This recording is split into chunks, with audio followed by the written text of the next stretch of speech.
I am really optimistic though that as these models continue to improve, right, we will optimize how it writes code where we won't even need to check it. It will write better code than any of us could ever imagine writing. And then I hope that it gets to the point where, you know, folks can have a conversation with one of these AI models, and it will be a better product manager than I could ever be, right?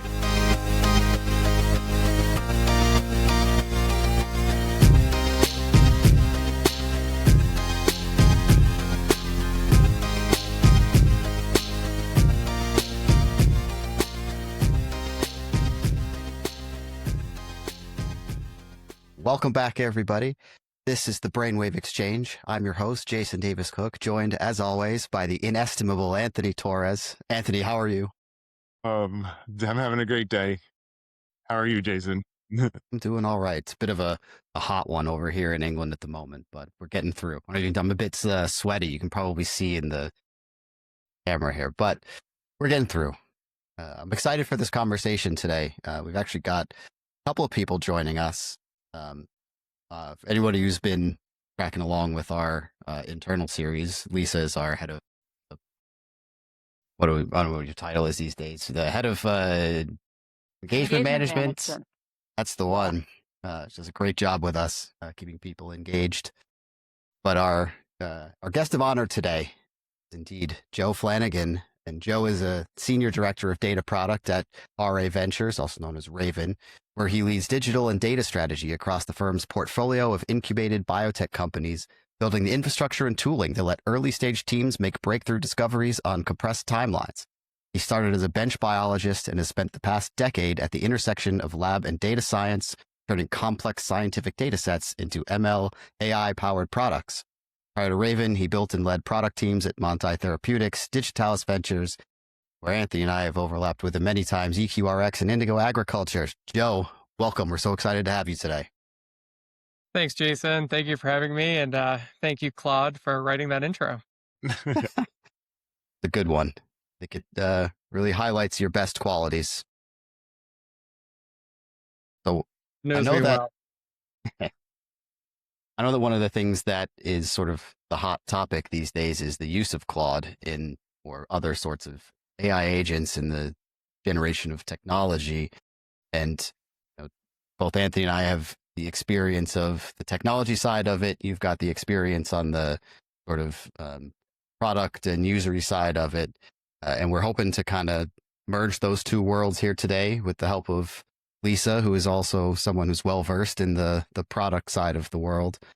And we can maybe just have a nice little conversation about how our two worlds can collide to bring benefit, usefulness, efficiency, as we charge forward into the future of biotech.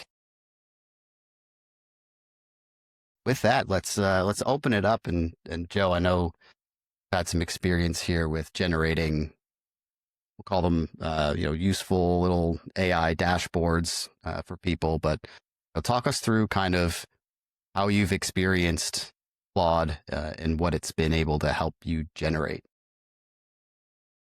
Yeah. So, as you mentioned, we've worked together previously. And about 5 or 6 years ago, when we would talk about AI, right? It was more of a novelty. I remember that folks would suggest there could be a time where we could potentially use AI for people to query a database or build dashboards or visualizations, right? And back then we were like, oh, it's kind of like a pipe dream. It's not there yet. It's going to give folks the wrong answers. It doesn't know how to write great SQL, things like this. But, fast forward to today, and the most recent models of AI are super impressive, right? And I see people every single day building dashboards, querying databases, even analyzing data using Claude or Gemini, right? So I've been seeing, this huge change and really this big adoption. Now these models have become sophisticated enough where you could say, okay, this is almost functioning as somebody with a bachelor's or a master's degree and several years of industry experience, right? It's to that point. When I look at what people are doing with AI, it kind of falls into two groups, right? The majority of what I see people doing is building analytics dashboards, right? So when somebody says, "Oh, Claude built me an app," when I take a look at it, it looks like a dashboard that's displaying some charts and some information based on a data set that they have or one that they're pulling into Claude. The other side of it, though, is that I see, albeit a smaller number of people, but certainly a number of people that are actually trying to build full-fledged apps, whether those are Python apps that are going to run locally on their computer, or if they're building a web app using, React or HTML. Some of these could be, pretty sophisticated. These would be, tools that would take historically a product manager, maybe a project manager, and then like a team of software engineers to build. And now you have one person that doesn't have any of that background. And they're sitting there with Claude or Claude Code, and they're being able to build something sophisticated that is giving them what they need. Of course, there's a whole list of challenges that come along with this that, I think we'll dive into, but, this is what I'm seeing. I'm seeing two camps: people that are building dashboards that would be replacing what you typically see folks building in Tableau or Spotfire, and then people building more sophisticated applications that you typically see built with an entire team of people, but now we have one individual doing it. Yeah, and Joe, you're in an interesting seat here, right? Because you're helping a handful of companies with all of their, how do I say this? Like, you're basically seeing a lot of people. um, I'll use the word vibe coding, right? Vibe coding applications, and then they fall to you, and then now you're like, what do we do with this? How can we use it? And in some cases, is it repurposable for others? Is that right? Yeah, exactly. I'm seeing it across like many startups that I work with, the whole portfolio of companies that Raven works with. I'm seeing it at RA Capital as well. So, that's a pretty large finance company that has people that are doing similar things using AI. And then I see a huge range of talent and adoption in what folks are doing, right? You have the camp of folks that are essentially using Claude as a Google search, but then you have the more sophisticated things that are being built utilizing APIs and things like that. So I have one thought on the talent piece that you just pointed out, Joe, which I think is really interesting. I believe with AI right now and agentic operating systems coming into the fold, there's an increased demand for experts in the workplace and in the world. And I believe that real valuable work comes from humans, not the system, right?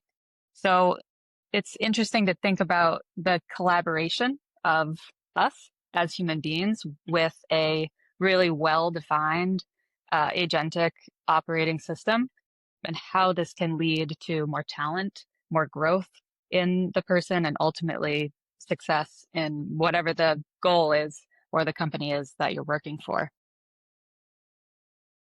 Yeah, I see that too. And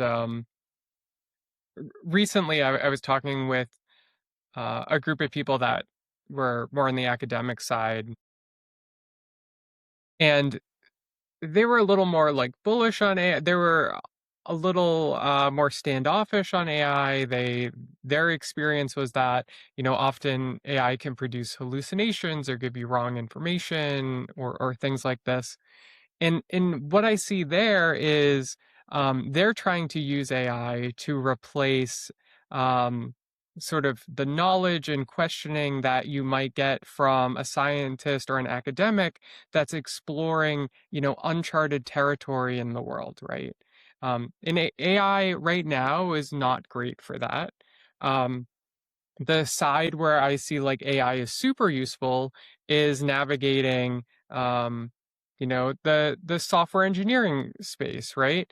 These different coding languages, right? We used to have Google Translate if you wanted to learn how to say something in a language that you weren't fluent in, but now folks can use Claude or Gemini to write them SQL, to write them an HTML app, right? So I'm seeing like this democratization of those languages by a lot more people now. But what I'm also seeing is now there's a large influx of what, you know, I'll call them non-technical people are able to build. But now they, like Lisa, you mentioned, they need sort of that technical expertise to then productionize what they've built, right? And that's sort of what we're running into right now. I've spoke with people at other companies, and they're seeing this explosion of HTML apps that folks are building, right? And these are dependent on a data infrastructure that's being pulled from somewhere, and then it's also being dependent on being able to host that in a way that folks can have access to it. In figuring out those technical complexities, AI doesn't have a great story for that right now. And that's where you need somebody that has technical expertise, like Anthony, like Jason, like yourself, Lisa, to take what's been built, what's been vibe coded by AI, and then productionize it. That's where we are right now. Yeah, how do you define non-technical?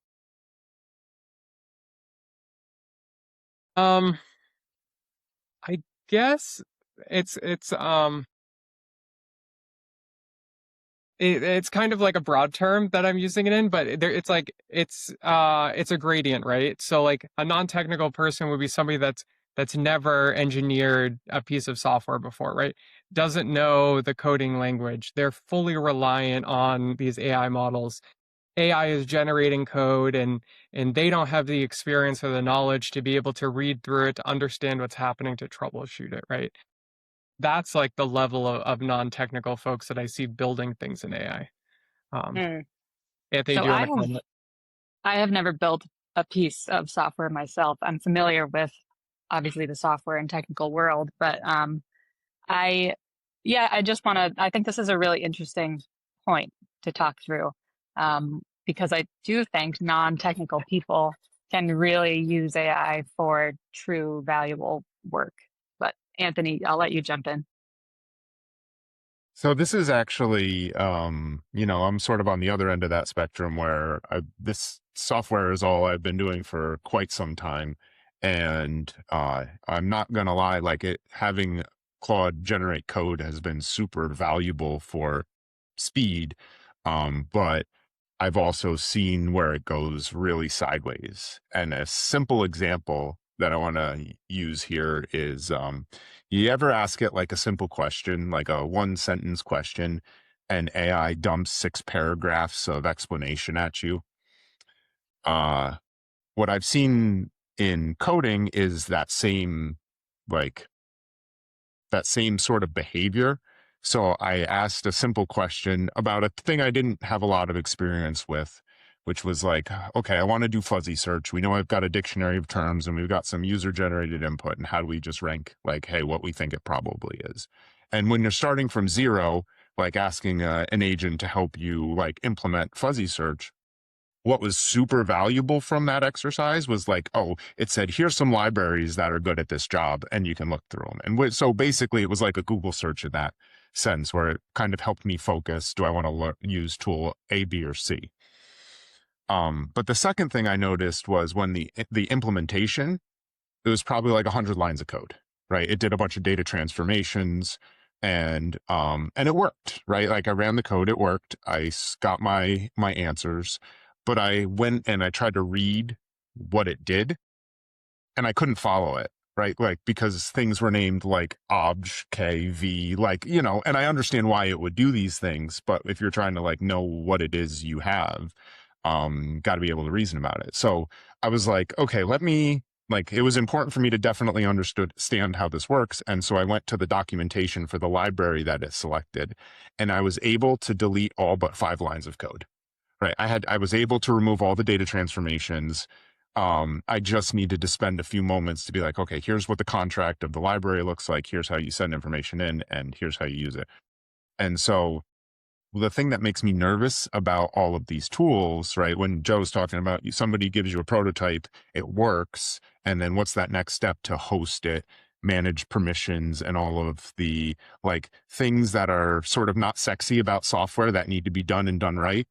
And that's sort of where I see this, like Joe, you mentioned this too. It's like, this is where the next piece of this puzzle is. But if you're not an engineer and you don't know, like, okay, we want to deploy this to a specific cloud provider, and what software should we or sorry, what services should we choose there? Like, a non-technical person is going to just guess. And one of the big scary things about just guessing is there's also costs associated with each of these services. Like, do you really need this thing running 24/7 on a beefy computer? Because that, you know, or can we just have it so it spins up, answers a request, and turns itself off, and then you don't pay for it? Like, that is where I think this expertise needs to come in. And arguably, I think that's the more fun problem to solve, because the libraries are, you know, it's read the docs, implement the boilerplate, and then move on. So a bit of a ramble there, but, you know, Joe, I sort of feel for you when you're like, people are saying, you know, here's an app, I built it, it works, now just make it ready for everybody in the company. It's like, well, it's not that simple. I was just going to say something, Anthony, to your first point about, you know, giving you lines and lines and paragraphs in response, right, that aren't that useful. When you talk about building rules and harnessing agentic operating systems, or, you know, whatever system you're working with, I think that, and saving context about how you want to work with it and collaborate with it as a human, can really produce real value and save all of that extra work and review and yeah, I don't know, things that you don't actually want produced from AI. So See, I wish I had my prompt handy, but it was literally write the least amount of code, assume the happy path, do no error checking, just I want to see how this works. And I still got quite a bit. So like, tuning those instructions, I'm not exactly sure what the right like formulation of those prompts need to be to get it to the point where it's like, what's the hello world version of this? And, you know, and will it actually do that? And if it does give you something and you don't know what you're looking at, how do you know, right? Like, this could be simpler.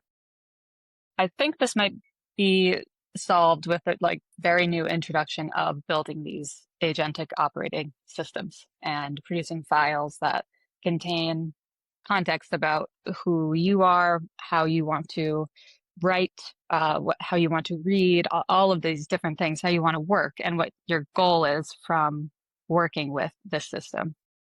So that's what excites me right now. Yeah, you know, I'm very optimistic that the models will get better at doing these types of things, that, you know, the way that it writes code will become more sophisticated and more optimized.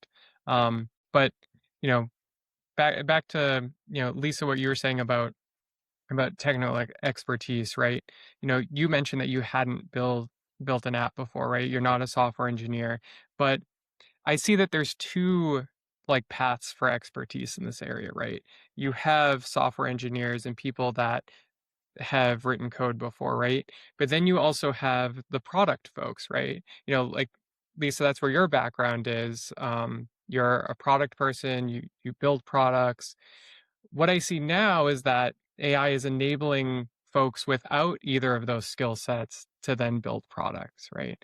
I recently had somebody from a different department say to me, "Hey, I used Claude to build this app," right? I think the app was built in React or something, but it was essentially giving them an interactive tool where they could display information to a user, and then they could collect feedback from that user, right? And triage a list, essentially. When I started looking at what they had built, before I even dug into the code and is this written in an optimized way, my first thought was, were there any requirements gathered before the person had started building this, right? And now Claude has built an app for them that, they think is working, but now we have to think, like, is this missing features? Is this actually doing what they need it to do, right? And AI has allowed us to start building tools, building apps without ever doing a scoping exercise. And that, from my perspective, is one of the most important things that you do before you start building, and one of the most difficult. I know, Jason and Anthony, I've worked with you for a while. You've probably been so frustrated by me when I come to you with an incomplete scoping doc and say, hey, I want this built. And then you look at it and you're like, I have no idea what needs to be built, right? And essentially that's what folks are giving to Claude. They're giving it an incomplete list of requirements and asking it to build something, and then it just goes off and builds it. Joe, I totally agree. You can't generate a shared understanding and alignment of what to build and actual requirements just with yourself using AI, right? You have to work with the stakeholders. You have to have those conversations. And so I completely agree with what you just said. And I think it's a really important point to bring up right now. Yeah. And, like several times a week, I will use AI to help brainstorm, a thought I have or a project. And I will prompt it with, I want this to be a brainstorm. I want you to think through and question, my line of thought here. And it always gets through like, one or two back and forths before it says, okay, you want me to start building? And it's like, no, like we're still brainstorming, right? So in my experience, I've seen that it's way too eager for it to try to even build and start coding solutions for me, even when I'm not asking it to do that, right?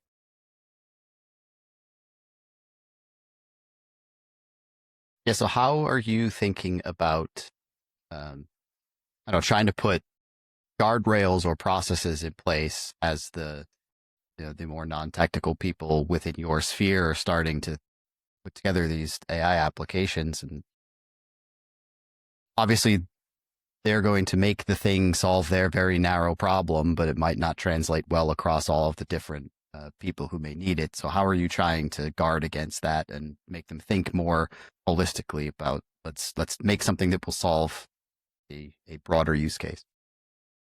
Yeah, we would. I don't have a solution for this. My team doesn't have a solution for this right now. But it's something that we're actively talking about. The team is also evaluating, um, some of these AI powered solutions for building apps like Replit or Lovable or Retool to see, does this give us the ability to have non-technical folks build an app, and then they can have the infrastructure to publish it and run it, right? And then have those security guardrails in place. To be determined which one works best for us. But we're actively having those discussions, and it's almost like, do we need a group that comes together and says, okay, here are all of the things that have been built over the past week or month. How are we going to triage that, and then give it to a technical team that can actually implement it? My answer to this question is building out non-autonomous agentic operating systems. So like OpenClaw came out a little while ago and was running autonomously, right? And I personally don't believe that the goal of that was a thinking partner and helping you make judgment calls and grow.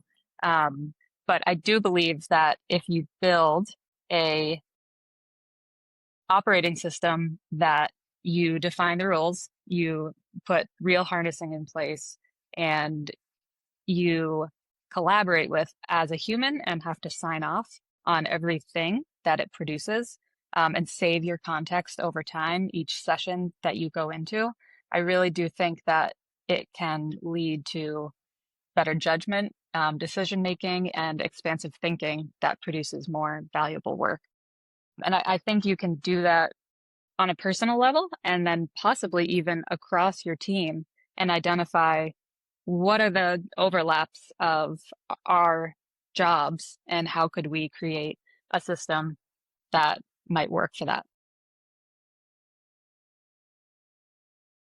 So Lisa, adding to what you said here, I always come at it from the technical lens, and which is why it was good to bring other perspectives in here. But Joe, if you're getting handed applications that were written by AI, and then you're given the task of systematizing the production of those things, right? Something that I've been toying around with in the background is how can we, like, we're using Claude projects here, right? And those Claude projects have sets of instructions, and those instructions have been tuned based on our use case here.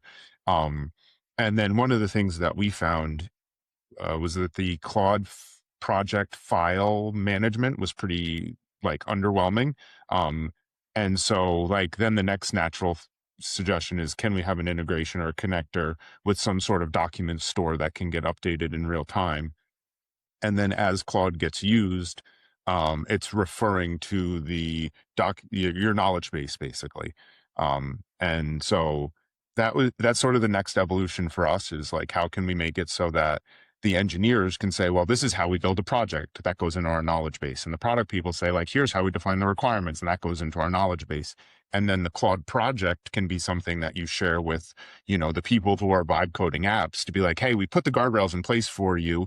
And then I don't have the name of it off the top of my head. I was looking for it, and it's one of the tabs, but I closed it, where like some engineers have basically said, here's a good set of Claude MD instructions to start from. We've spent a little bit of time thinking about this.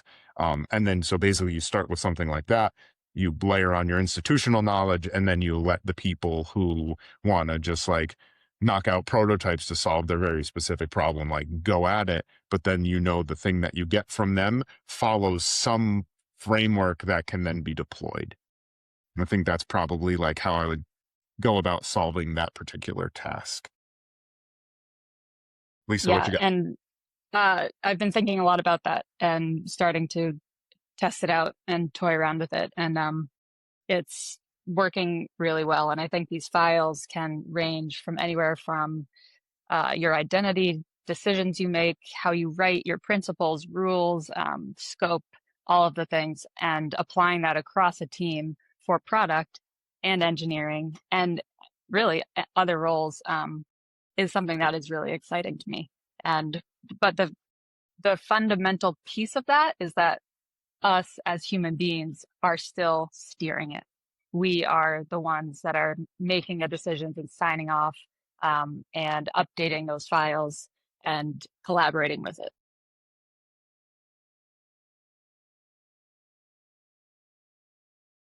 I wonder if anybody's ever tried to get AI to basically be a gate on requirements. So it just says, no, I can't build this. Like the instructions are, I won't build this unless these conditions are true, as defined by some product manager who's got a lot of like reps on this front. And then like literally you can't get to the point where the app gets built until you've checked a bunch of boxes.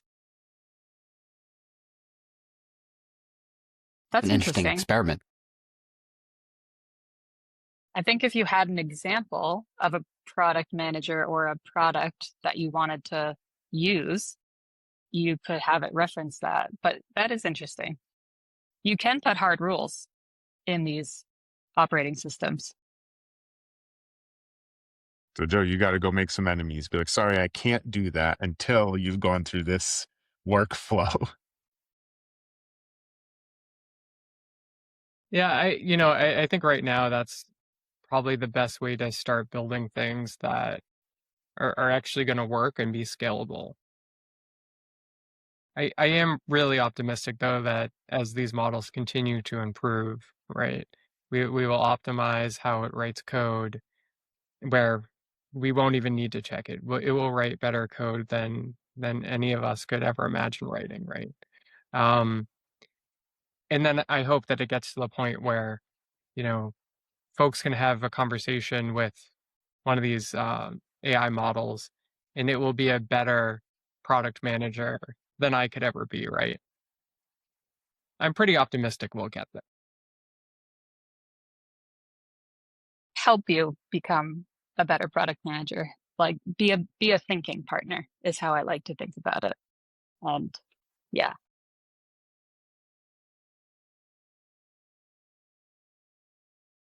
Well, the future is certainly